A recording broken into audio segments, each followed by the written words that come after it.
Hi guys, welcome back to the new video. In this video I'm going to show you how you can adjust music on the TikTok videos. So let's get started. First of all, open your TikTok.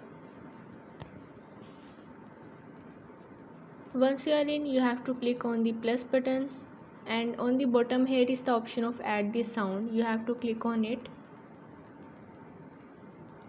Once you are in, you have many songs or sounds. You can also search from here and also select any of the one that you want. Now you have to click on the scissor button. From this you can edit the sound or cut the favorite part of your song that you want. Once you're done with it, you have to click on this done button and the sounds will be added. Now you have timeline to make the video like 60 seconds or 15 seconds. Once you're done with it, you have to click on the tick button and go on the adjust clips. Now here is the sound. You can also replace the sound or also increase or decrease the volume of the song.